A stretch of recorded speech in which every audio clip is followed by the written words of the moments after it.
एका दाट जंगलाच्या काठावर एक छोटंसं गाव होतं. गावात एक ब्राह्मण स्त्री धनेशाबाई, तिचा पती आणि 2 लहान मुलं राहत होती. निसर्ग जितका सुंदर तितकंच त्यांचं जीवन कठीण. दररोज सकाळी धनेशाबाई नदीवर जात असे. पाण्यातील प्रतिबिंब पाहत म्हणत असे, देवा, मन शुद्ध असेल की मार्ग नक्की सापडतो. पण घरात दारिद्र्याचं सावट, रिकामे भांडे आणि भुकेने रडणारी मुलं. तरीही तिच्या चेहऱ्यावर कधीच तक्रारी नव्हत्या. धनेशाबाईला एकच आधार होता, महालक्ष्मीवरील तिचा दृढ विश्वास. दर संध्याकाळी ती देवळात जाऊन दिवा लावत असे. दिवा लावण्यासाठी तिला तेल मिळत नसे.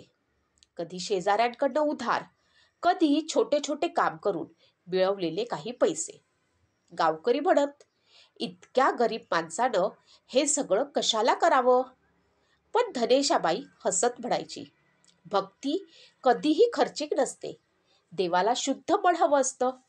आकाशात दिवाळी संपून कार्तिक अमावास्येची रात्र जवळ येत होती. संपूर्ण गावात उत्साह, प्रकाश आणि आनंद होता. पण धनेशाबाईच्या घरी तेलाचा एक थेंबही नव्हता. मुलांनी विचारलं, आई, आपण दिवा लावू शकत नाही का? ती मुलांच्या डोक्यावर हात ठेवून म्हणाली, एवढा मोठा दिवस, लक्ष्मी माता आपल्याला सोडून कशी जाईल? दिवा नक्की पेटेल. परंतु वास्तव वेगळंच होतं. घरात अंधार, तेल नाही आणि लोकांची टेहाळणी. रात्री गावभर दिवे लागले. प्रत्येक घरी उजेडच उजेड. पण धनेशाबाईच्या घराचं दार बंद. आत शांतता आणि अंधार. धनेशाबाईनं देवाच्या मूर्तीसमोर हात जोडले. भांड्यात पाहिलं. जेमतेम एक थेंब तेल. ती हळू आवाजात म्हणाली, जसं आहे तसं तुला अर्पण करते माता. तिनं छोटासा वस्त्राचा तुकडा वातीसारखा वळवला. त्या एक थेंब तेलात बुडवून दिवा पेटवला. दिवा क्षणभर चमकला. जणू काही पडलाच.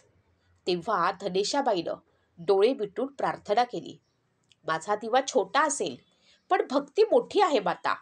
आणि चमत्कार झाला. दिवा तेजानं पेटला. एक थेंब तेलाचा दिवा तासनतास जळत राहिला. रात्र गडद होत गेली. संपूर्ण गाव झोपी गेला होता. पण धनेशाबाईच्या घरातून येणारा दिव्य प्रकाश आकाशाकडे चमकू लागला. अचानक बंद वाऱ्यासह घरात सोनेरी प्रकाश पसरला. लक्ष्मीदेवी प्रकट झाल्या. त्यांच्या डोळ्यामध्ये करुणा, चेहऱ्यावरती तेज आणि हातामध्ये कमलपुष्प. लक्ष्मी माता म्हणाल्या, धनेशे, भक्तीचं खरं रूप तू दाखवलंस. संपत्ती नसूनही तू दिलंस. जगावर का म्हणून प्रेम करावं याचं उदाहरण तू झालीस. धनेशाबाई स्तब्ध. तिच्या डोळ्यातून अश्रू वाहू लागले. ती म्हणाली, माता, मला फक्त इतकंच हवं. माझ्या मुलांना भुकेलं राहू देऊ नकोस. माझ्या घरात शांतता असू दे.